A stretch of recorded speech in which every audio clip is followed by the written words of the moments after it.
বাঁশিরির কাছে শোনো কিসের বর্ণনা দেয় সে, বিরহের করুণ কাহিনীর অনুযোগ করে সে।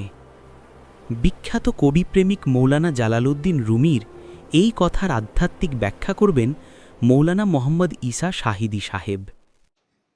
আউযু বিল্লাহি মিনাশ শাইতানির রাজীম। বিসমিল্লাহির রহমানির রহিম। আফামান শারাহাল্লাহু সাদরাহু লিল ইসলাম ফাহুয়া আলা নূরিন মির রাব্বিহি ফাওয়াইলুল লিল কাসিয়াতি কুলুবুহুম মিন যিকরিল্লাহ উলাইকা ফি দালালিম মুবিন। আল্লাহ পাক সুবহানাহু ওয়া তাআলা সূরা জুমারের 22 নম্বর আয়াত, এই আয়াত আমি তেলাওয়াত করলাম। এই আয়াতে ইরশাদ করছেন, আল্লাহ ইসলামের জন্য যার বক্ষ উন্মুক্ত করে দিয়েছেন এবং যে তার প্রতিপালকের দেয়া আলোতে রয়েছে, সে কি ওই ব্যক্তির সমান যে এরূপ নয়? দুর্ভোগ সেই কঠোর হৃদয় ব্যক্তিদের জন্য যারা আল্লাহর জিকির ও স্মরণ থেকে মুখ ফিরিয়ে নেয়, তারা স্পষ্ট বিভ্রান্তিতে রয়েছে। সূরা জুমার আয়াত 22। আজকে মওলানা রুমি রাহমাতুল্লাহ আলাইহি রচিত মসনবী শরীফ, এই মসনবী শরীফ সম্পর্কে কিছু আলোচনা করতে চাই। মসনবী শরীফ যিনি লিখেছেন তার নাম হলো মওলানা জালালউদ্দিন রুমি। মওলানা রুমি হিসেবে আমরা তাকে জানি, এমন কোন শিক্ষিত ব্যক্তি নাই যিনি মওলানা রুমি সম্পর্কে জানেন না বা তার শুনেন নাই এরকম। তিনি কিন্তু আমাদের দেশের কোনো লোক নন, আমাদের বাংলা ভাষার কোনো কবি নন। আমরা আজ থেকে 50 বছর আগে, 100 বছর আগে বা 200-300 বছর আগের কোন মনীষীর কথা, আমাদের পূর্বপুরুষের কথা, কার কথা, কয়জনের কথা আমাদের জানা আছে। কিন্তু মওলানা রুমি রহমতুল্লাহ আলাইহি তিনি আজ থেকে 750 বছর আগে দুনিয়াতে ছিলেন, কিন্তু এরপর তার নাম সবার কাছে, সারা বিশ্বে বিভিন্ন ধর্মের মানুষের কাছেও তিনি অত্যন্ত সম্মানের সাথে তার কথা, তার নাম স্মরণ করা হয়। তার জন্ম হয়েছে 1207 সালে এবং তিনি ইন্তেকাল করেছেন 1273 সালে, অর্থাৎ আজ থেকে 750 বছর আগে। তার জন্ম আমাদের এই দেশে নয়, উপমহাদেশেও নয়, বরং বাল্খ তখনকার দিনের খোরাসান প্রদেশের, বৃহত্তর খোরাসানের বাল্খে তিনি জন্মগ্রহণ করেন। বাল্খ বর্তমানে আফগানিস্তানের অন্তর্ভুক্ত, তখনকার দিনে সেটা বৃহত্তর ইরানের অংশ ছিল। এবং তিনি ইন্তেকাল করেছেন তাও ইরানে নয়, বরং তিনি তুরস্কের কোনিয়ায় তার মাজার অবস্থিত রয়েছে। তবে তিনি কবিতা লিখেছেন, সাহিত্য চর্চা করেছেন ফার্সি ভাষায়। ফার্সি ভাষা এখন ইরানের জাতীয় ভাষা এবং পার্শ্ববর্তী আফগানিস্তান, তাজিকিস্তান এই দেশগুলোতেও জাতীয় ভাষার মর্যাদা রয়েছে। ইরানের এই ফার্সি ভাষায় তিনি 750 বছর আগে এমন কি কথা লিখে গেলেন, এমন কি বাণী দুনিয়ার মানুষের জন্য রেখে গেলেন, যার জন্য আজকে শুধু মুসলমান নয়, অমুসলমানরাও, এমনকি যারা দিনের ধারে কাছে নাই, পশ্চিমা বিশ্ব, আমেরিকায় এক দশক আগেও একটা রিপোর্ট এসেছিল, বিভিন্ন পত্রপত্রিকা আমাদের দেশেও লিখেছিল যে এটা আমেরিকায় সবচাইতে বেস্ট সেলার কিতাব হচ্ছে, বই হচ্ছে রুমির মসনবী শরীফ। এই রুমির মসনবীর মধ্যে কি আছে সেটা আমরা চেষ্টা উদ্ধার করার জন্য, বোঝার জন্য যতখানি আমাদের সামর্থ্য আছে সেই প্রয়াস থেকেই আমরা এখানে কিছু আলোচনা করব। এখানে একটু বলে রাখি যে এই মসনবী শরীফ নিয়ে আজকে অনেক দিন থেকে, অনেক বছর থেকে আমি ক্ষুদ্র হিসাবে কিছু লেখালেখি করতেছি। এই লেখার আমার একটা বই, কয়েকটাই বই মওলানা রুমির উপরে বই। একটা হলো এই যে মওলানা জালালউদ্দিন মোহাম্মদ রুমি মসনবী শরীফের গল্প 1, এটা ইসলামিক ফাউন্ডেশন থেকে ছাপাইছে কবে এটা সেপ্টেম্বরে 2019-এ। 2019-এ সেপ্টেম্বরে ছাপাইছে, কিন্তু এখনো পুরোপুরি বাজারজাত হয়নি, বাজারে এখনো পুরোপুরি খুঁজতে পাওয়া যায় না। এখন এইদিকে আমি এই গল্পগুলো লেখা শুরু করছিলাম দৈনিক আলোকিত বাংলাদেশ পত্রিকার মাধ্যমে। প্রতি শনিবারে আমি মসনবী শরীফের একটা গল্প নিয়ে একটা লেখা লিখি, এবং এই লেখার সূত্রে, পত্রিকার সূত্রে সারা দেশে একটা গ্রাহক এবং পাঠক শ্রেণী সৃষ্টি হয়েছে। তারা এখন বলতেছে এগুলো আমরা একসাথে, আপনার এই গল্পগুলো চাই, এই লেখাগুলো চাই।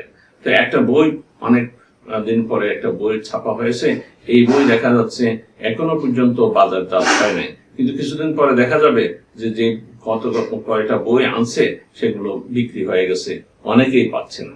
এই জন্য পবিত্র মাহে রমজানকে সামনে রেখে আল্লাহ তাআলা মানে একটা মনের মধ্যে একটা চিন্তা জাগাই দিয়েছেন যে এই ভিডিওর মাধ্যমে এই যে লেখাগুলো পত্রিকায় এসেছে, সেই লেখাগুলো তো মানুষকে দেওয়া যায়। তো এখানে আমি কোনো ওয়াজ নসিহত না, লম্বা চৌড়া কথা না, যে লেখাগুলো পত্রিকায় ছাপা হয়েছে, বইতে ছাপা হয়েছে, সেগুলো শুধু পড়ব।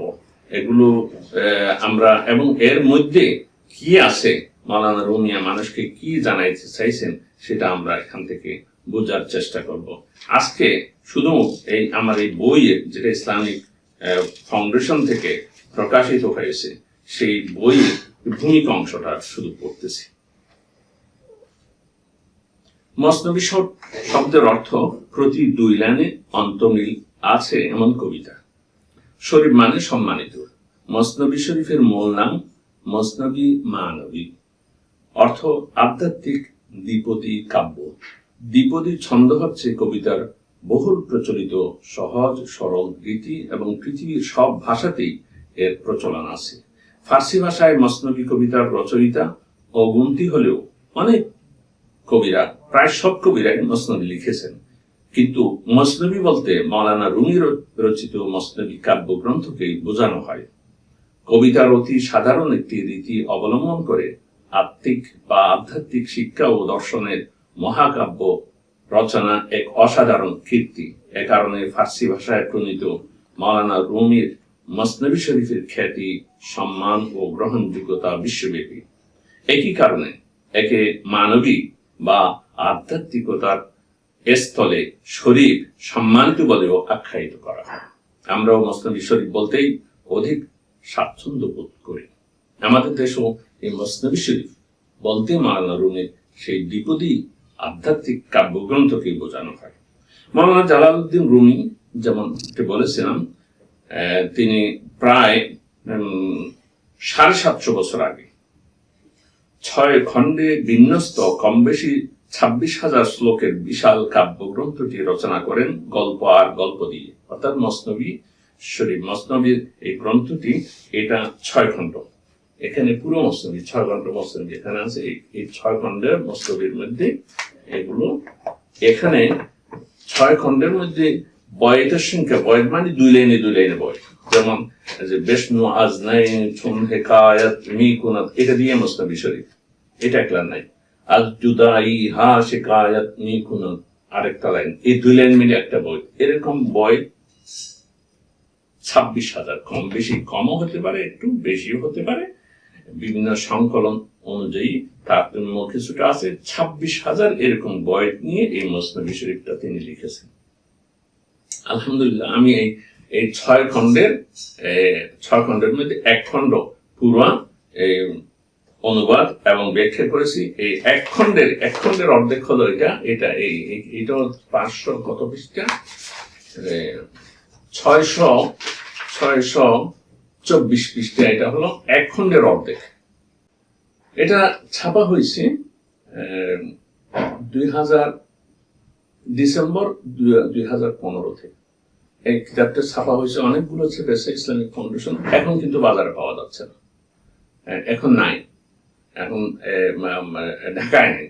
অন্যান্য ইসলামিক ফাউন্ডেশনের বিভিন্ন কেন্দ্র যেগুলো আছে, সেই কেন্দ্রতে হয়তো থাকতে পারে, কিন্তু এখন ঢাকায় নেই। তো আমার কাছে 2টা মাত্র কপি ছিল। একটা কপি ইসলামিক ফাউন্ডেশন আমার কাছ থেকে চেয়ে নিচ্ছে, আর এটা হলো আমার কাছে এখন আছে। এই মসনবী শরীফ এটা হলো থরলি তর্জমা, কিন্তু এখানে বাছাই করা না, এখানে এভাবে আগাগোড়া মৌলানা কি বলছেন। তো এই মসনবী শরীফটা তিনি লিখেছেন গল্পের পর গল্প দিয়ে, মানে একটা গল্প শুরু করছেন, গল্পটা শেষ না হতে আরেকটা গল্প, এইভাবে 6 খণ্ড শুধু গল্প আর গল্পের ভিতর দিয়ে তিনি বলে গেছেন।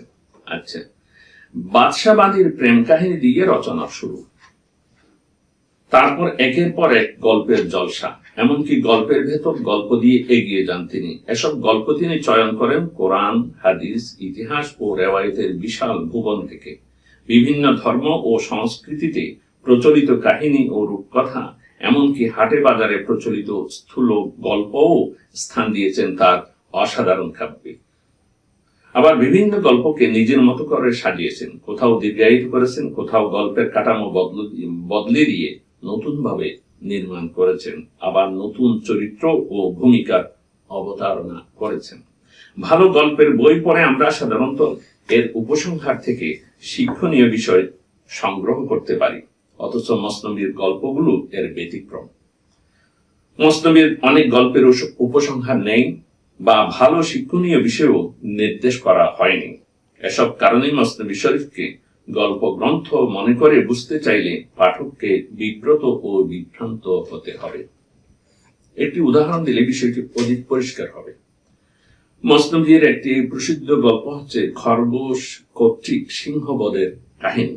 1 সবুজ বনানীতে পশুদের জীবন ছিল আনন্দমুখর, কিন্তু বনের রাজা সিংহ কখন তাদের উপর হামলে পড়ে সে ভয়ে তাদের সন্ত্রস্ত থাকতে হতো সারাক্ষণ। একদিন পশুরা পরামর্শ করে সিংহের কাছে প্রস্তাব দিল, জাহাপনা, আহার জোগাড়ের জন্য প্রতিদিন আপনাকে আমাদের উপর আক্রমণ করতে হয়, তাই আমাদেরও ভয়ে সদা সন্ত্রস্ত থাকতে হয়, আপনারও অনেক কষ্ট হয়। তার চেয়ে ভালো হয় প্রতিদিন লটারিতে আমাদের মধ্যে যার নাম উঠবে সে আপনার ওই দিনের খাবার হওয়ার জন্য চলে আসবে। আপনি বসে বসে খাবেন, কোনরূপ চেষ্টা বা কষ্ট করতে হবে না। আমরা বাকি যারা থাকবো, যে কয়দিন বেঁচে আছি, সুখে শান্তিতে দিন যাপন করতে পারবো। পশুরা তকদিরের ফয়সালায় বিশ্বাসী হয়ে সিংহকে চেষ্টা তদবির ত্যাগ করার পরামর্শ দেয়, কিন্তু সিংহ তকদিরে বিশ্বাসের দোহাই দিয়ে অলস বসে থাকতে রাজি হয় না। পশুরা নানা যুক্তি দিয়ে বোঝায় যে তকদিরে যা লেখা আছে তাই হবে, বান্দার চেষ্টায় কিছুই হবে না। সিংহ পশুদের যুক্তিগুলো একের পর এক খণ্ডন করলেও শেষ পর্যন্ত তাদের প্রস্তাবে রাজি হয়ে যায়। প্রতিদিন লটারি হয় এবং একটি করে পশু আসতে থাকে, আর সিংহ বসে বসে সেই নজরানা খায়। একদিন লটারিতে নাম উঠে ছোট্ট খরগোশের, কিন্তু খরগোশ বেঁকে বসে। সে সিংহের কাছে যেতে বিলম্ব করে ইচ্ছে করে। বনের পশুরা তার উপর চটে যায়।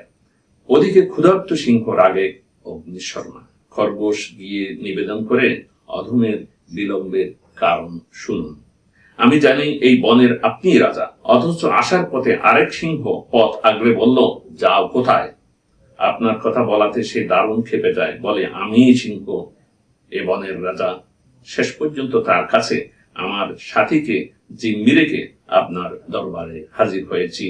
বান্দার গোস্তাখি মাফ হোক। খরগোশের বর্ণনা শুনে সিংহ ক্রোধে গর্জে উঠে বলে, চলো, সে আবার কোন নচ্ছা, তাকে আগে বধ করতে হবে। রাগে টকবক সিংহ এগিয়ে যায়, সাথে চলে বুদ্ধিদীপ্ত ক্ষীণকায় খরগোশ। পথের ধারে পানির কূপ দেখিয়ে খরগোশ বলে, জাহাপনা, এই দেখুন, আপনার অবাধ্য সেই সিংহ এই কূপের মধ্যে আছে। সিংহ উকি দিতেই তার ও খরগোশের প্রতিচ্ছবি প্রতিবিম্বিত হয় টলমলে জলে। প্রচন্ড ক্রোধে সেই সিংহকে আক্রমণ করে ও কূপে লাফ দেয়। খরগোশ যে সিংহকে সাথে নিয়ে আসছিল সে কূপের কাছে গিয়ে দেখেছে ভিতরে আরেকটা খরগোশ রয়ে গেছে, অর্থাৎ প্রতিচ্ছবিকে মনে করছে যে সেটা হলো আসল সিংহ সেই কুয়ার মধ্যে যখন লাফ দিছে, খরগোশ তখন সিংহ বধ করার উৎসবে মেতে উঠে বনের পশুদের সাথে নিয়ে। মানুষের অভ্যন্তরে একটি রূহ আছে, বাংলায় আত্মা, আর একটি নফস আছে, বাংলায় বলা হয় প্রবৃত্তি। নফসকে রূহ নফসকে কুপ্রবৃত্তি বলা হয় বাংলায়, আর রূহকে বলা হয় আত্মা। নফস মানুষকে সর্বদা কুমন্ত্রণা দেয়। মানুষ যত বড় শিক্ষিত ও বুদ্ধিমান ও ক্ষুদ্র নফসের ধোকায় পড়ে যায় সামান্য অসতর্কতায়। এই সত্যটি চাক্ষুষভাবে দেখিয়ে দেওয়ার জন্য মৌলানা রুমি সিংহ ও খরগোশের গল্পটিকে অবলম্বন হিসেবে বেছে নেন। গল্পটি ভারতীয় প্রাচীন সংস্কৃত গ্রন্থ কলিলা ও দিন্না পঞ্চশীলা হতে চয়ন করেছেন বলে মসনবিতে মৌলানা রুমি উল্লেখ করেছেন। তবে সাদামাটা কাহিনীকে অনেক প্রসারিত করে মৌলানা মানব জীবনের তকদিরে বিশ্বাস, নিয়তির বাধ্যতা ও কর্মের স্বাধীনতার জটিল বিষয়টির চুল ছেঁড়া বিশ্লেষণ করে সমাধান দিয়েছেন, যার মধ্যে গোটা মানব সভ্যতার চিন্তা, বিশ্বাস ও দর্শনের জন্য ভারসাম্যপূর্ণ চিরন্তন দিক নির্দেশনা বিদ্যমান। সামগ্রিক পর্যালোচনায় দেখা যাবে গল্পের শুরুতে মৌলানার অবস্থান সিংহের পক্ষে, কারণ সিংহ কর্মবাদী, বন্য পশুদের কথায় সে অলস বসে বসে খেতে রাজি নয়। যেমনি নাচাও তেমনি নাচি দর্শনে বিশ্বাস করে না সিংহ। আর পশুরা তকদিরবাদী, তকদিরে বিশ্বাসের দোহাই দিয়ে তারা মানুষকে অকর্মণ্য করার ফন্দি আঁটে। গল্পের বিস্তৃত পরিসরে সিংহ ও বনের পশুদের যুক্তিতর্ক অত্যন্ত মনোজ্ঞ এবং মৌলানা রুমি অত্যন্ত জোরালোভাবে সিংহকে সমর্থন দিয়ে গেছেন। কিন্তু গল্পের শেষ ভাগে মৌলানার অবস্থান বদলে যায়, তার উচ্ছ্বসিত সমর্থন চলে যায় বুদ্ধিদীপ্ত খরগোশের পক্ষে। শুরুতে খরগোশকে নফসের চরিত্রে দেখা গেলেও শেষে সেই বুদ্ধিমান বীর কেশরী। গল্পের ধারাভাষ্য প্রমাণ করে গল্পের চরিত্র উপসংহার বা কাঠামো মৌলানার কাছে বিবেচ্য নয়, বরং গল্পের ভাঁজে ভাঁজে আধ্যাত্মিক তত্ত্ব, দর্শন, ধর্মীয় বিশ্বাসের মূলনীতি ও শিক্ষা উপস্থাপন করাই তার মূল লক্ষ্য। গল্প কাহিনীর প্রতি মানব মনের আকর্ষণ সহজাত। এই আকর্ষণে মানুষের মনোযোগ ধরে রেখে মৌলানা আধ্যাত্মিক তত্ত্ব, রহস্য, ধর্মীয় মূলনীতি, নৈতিক শিক্ষা ও জীবন দর্শনের নিগূঢ় রহস্যাবলী ব্যক্ত করেছেন মানব সভ্যতার জন্য। মসনবীর গল্পরীতি সম্বন্ধে এই কথাগুলো বুঝতে না পারার কারণে অনেক পাঠক খেয়ে হারিয়ে ফেলেন ও বিভ্রান্তির শিকার হন। অনুরূপভাবে যারা মসনবীর গল্প শিরোনামে বই লেখেন তারাও মসনবীর মর্যাদাকে প্রশ্নবিদ্ধ ও খাটো করেন। এসব কারণে মসনবীর গল্প নামে বই লেখার কথা কখনো চিন্তা করতে পারেনি। তারপরও দৈনিক যুগান্তরের ধর্মীয় পাতার সম্পাদক বন্ধুবর হাফিজ আহমদুল্লাহ একটি অনুরোধ আমি ফেলতে পারিনি। একদিন পথিমধ্যে সাক্ষাৎ হলে তিনি মসনবী শরীফের গল্পগুলো ছোট ছোট কলেবরে যুগান্তরের পাঠকদের জন্য লেখার অনুরোধ করেন। কাজটি ছোট মনে হলেও কত জটিল ও দুঃসাধ্য তা আমি জানতাম, কিন্তু তার একটি মন্তব্য যা এখানে উল্লেখ করতে চাই না আমাকে, আমার মনকে ভীষণভাবে আলোড়িত করে। প্রায় 1 বছর পর একসঙ্গে 15টি গল্প লিখে তার হাতে দিয়েছিলাম। 9টি গল্প ছাপানোর পর তিনি বললেন, বাকি গল্পগুলোর কলেবর বড় হওয়ায় ছাড়তেও পারি না, ছাপতেও পারি না। তার মানে আমার উপর অঘোষিত নির্দেশ হলো লেখাগুলো দৈনিক পত্রিকায় ছাপানোর উপযোগী ছোট কলেবরে সহজবোধ্য ও সুখপাঠ্য হতে হবে। গল্পের ফাঁকে ফাঁকে মৌলানা রুমি যেসব উপদেশ, তত্ত্ব, কথা ও জীবন দর্শন তুলে ধরেছেন তাও তুলে আনতে হবে। সমস্যা ছিল মসনবীর অধিকাংশ গল্পের শুরু আছে তো শেষ নেই। কখনো এক গল্পের ভেতর আরেক গল্পের আসর, এগুলো সংক্ষেপ করা, আবার তার গায়ে আধ্যাত্মিকতা ও দর্শনের মণিমুক্তা সেলাই করে গেঁথে দেয়া রীতিমতো অসাধ্য সাধন। 2013 সাল থেকে আমি দৈনিক আলোকিত বাংলাদেশের সাথে যুক্ত হই। পত্রিকাটি তখন নতুন প্রকাশিত হয়। তখন আমার সহকর্মীরা যারা 10 নম্বর পাতায় কাজ করতেছিল বললো যে, স্যার আপনাকে এই যে মসনবীর গল্প লিখতেছেন সেই গল্পগুলো একটি করে গল্প প্রতিদিন শনিবারে আমাদেরকে দিতে হবে, শনিবারের আমাদের তাসাউফ পাতায় আমরা সেটা ছাপবো। সেই থেকেই এই আমার লেখা শুরু হলো এবং মসনবী শরীফের কবিতাগুলো আমি গদ্যের মধ্যে লিখি। মাঝে মাঝে যাতে মসনবীর সেই রুচি রসটা পাওয়া যায়, 2-একটা ফার্সি বৈধ অর্থাৎ উচ্চারণও সেখানে সন্নিবেশিত করা হয়েছে। দেশীয় কিছু মাল মশলা, আধুনিক মাল মশলা, বিভিন্ন উপমা, উৎপ্রেক্ষা, এগুলো আমার নিজের থেকে দেইনি। মৌলানার এগুলোকে একটু দেশীয় ভাষায় আমি বোঝানোর চেষ্টা করেছি। আর শিরোনাম দিয়েছি প্রত্যেকটার জন্য আমি নিজ থেকে, কারণ মূল শিরোনাম যেটা মৌলানা রুমি দিয়েছেন, অনেক লম্বা করে শিরোনাম দিয়েছেন। মূল মস্তবি শরীফে আমি সেই শিরোনামগুলো রেখেছি, কিন্তু এই গল্প আকারে যেটা, সেখানে আমি নিজের থেকে বিষয়বস্তুর দিকে চেয়ে একটা শিরোনাম ধার্য করেছি। তবে সর্বত্র মৌলানার ভাব দ্বারাই অক্ষুণ্ণ রাখা হয়েছে। উদ্ধৃত বইগুলোর তর্জমা কবিতার ছন্দে চেষ্টা করা হয়েছে, কিন্তু কবিতা করা হয়নি, কারণ আমার সীমাবদ্ধতা আছেন, যাতে আমি কবিতা করতে গিয়ে মৌলানা কি বলতে চাইছেন সেখান থেকে যাতে দূরে সরে না যাই, সেই জন্য যেখানে আমি মিলাতে পারিনি সেখানে ছন্দ, অন্তমিল এগুলো বর্জন করেছি। অনেক সতর্কতার মধ্যে এই কাজটি করেছি, এবং কোথাও যদি আমি সঠিকভাবে তুলে ধরতে না পারি তাহলে এই দুর্বলতা এবং এখানে সীমাবদ্ধতার জন্য এর দায় আমি নেই।